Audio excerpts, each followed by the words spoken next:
Having a valid visa does not guarantee you entry into any country. In this short video, I'm going to share with you the likely questions you will be asked at the point of entry in the United States, United Kingdom, Canada, and the rest of the industrialized nation.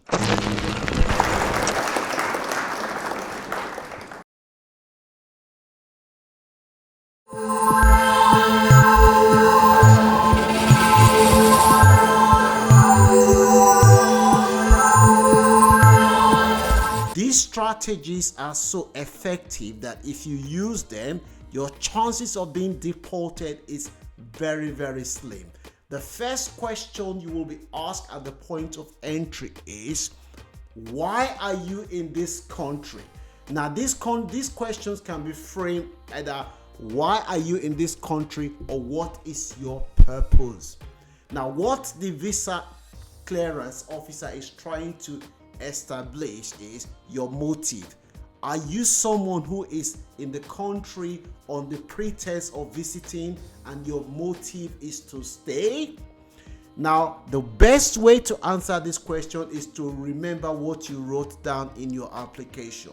Did you write down that you're coming for a conference, visit a relative, study?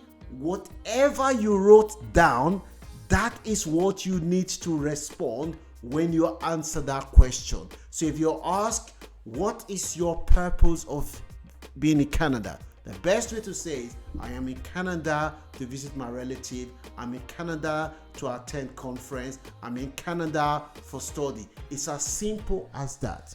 The next question you will be asked when you arrive is, how long you intend to stay? Remember, anything that you say that is inconsistent with what you wrote down in your application is going to raise doubt. What you must try to avoid is anything that will raise doubt in the mind of the entry clearance officer. Anything that raises doubt on the mind of the entry clearance officer tells them that you are not there for the purpose that you're claiming to be. So if they ask you, how long do you intend to stay? Go back to what you wrote down. Did you say you're staying for 2 weeks, 3 weeks, or a month? Remember, if you say you're staying for 3 months and you say you work in a company in your home country, which company is going to allow an employee to go and spend 3 months and be paid? That raises suspicion. Be careful. Anything above 1 month, even if the visa allows you to stay for 1 month, if you are an employee, even if you're a businessman, the longer you say you're going to stay, the more problem you are creating for yourself. Just be mindful of that, okay? So the third question that the entry clearance officer is likely to ask you is, who are you staying with? This question is so powerful. Who are you staying with? If you are staying with a relative, that's what you put on the application, that I'm going to Canada to stay with my relative. The simple way to answer that question is, I am staying with my relative. If you don't have a relative, you're staying in the hotel, say I'm staying in the hotel. If you're staying in the hotel, make sure you have a printout of your hotel reservation. They may ask you, have you paid for this hotel? Yes or no. If you're paid, yes. How did you pay? I pay with my credit card. It's very, very simple. If you're staying with a relative and you've arrived in Toronto, for instance, and this relative lives in Richmond Hill, be very clear. My relative lives in Richmond Hill. They are outside at the airport waiting to collect me. If your relative is not there, say my relative lives in Richmond Hill. Unfortunately, they're at work and as a result, they couldn't come. But this is how I'm going to go from Toronto to Richmond Hill. I'm going to go by Uber. I'm going to go by public transport. Make sure you have a breakdown that you can explain to them. This is how you're going to go back. If your relative lives in, say, 5 hours and you said you're going to take Uber, for instance, that raises suspicion. How are you going to pay 5 hours taxi for that journey? So be very, very clear that you've done your homework, because what the visa counselor wants to try establish is doubt. The next question you're likely to be asked is whether you have visited Canada, the UK, or the United States, or any of the country. Have you visited this country before? Again, be clear. If you haven't visited, say no. If you have visited, say yes. They will ask you again, do you intend to work or seek medical treatment? That question is back to the first question you were asked about purpose. They want to see whether you are consistent. If you are on a medical visa, say yes, I intend to seek treatment. If you said I am here to work and you are on a tourist visa, my friend, you are returning back to your home country, because a tourist visa at the point of entry does not allow you to work. It only allows you to visit Canada on tourism grant.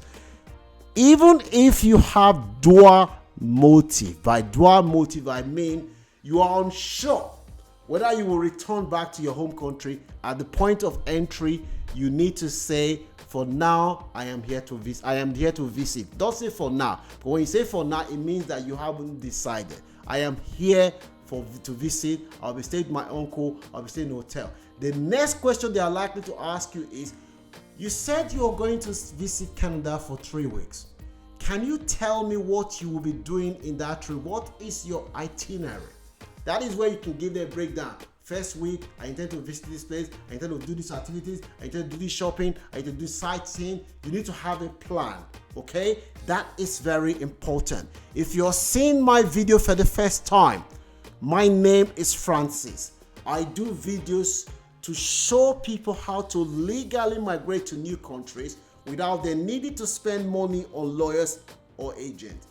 If your goal this year is to legally migrate abroad, there is no substitute to reliable and credible information.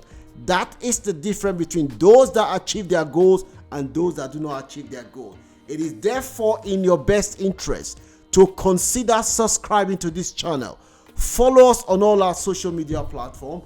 We want to help as many people as possible to legally migrate abroad without them needing to spend money on lawyers or agents. Information is the key. Now, the next question you are likely to be asked is, if you are a student, you need to make sure the course that you applied, that you're coming to study, you know something related to that course. The Entry Clarence Officer might ask you, you said you want to study marketing, you said you want to study engineering, you said you want to study international law. Can you tell me what is this? Can you tell me something about it?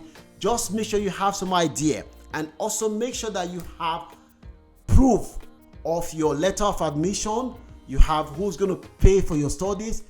Those things will help you when you are being asked questions. It's very, very important that if they ask you questions about how do you intend to pay for, say, hotel, you have your credit card. If your relative is speaking, you make sure your relative have there.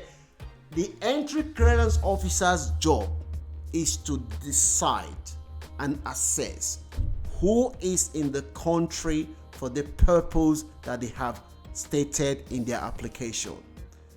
When did you collect visa saying I am coming to visit, and your genuine intention is to work and not return back? That is what the Entry Clarence Officer wants to try establish. The questions that they are asking you is all in what you wrote down in your application. They are not going to ask you anything that you haven't written down.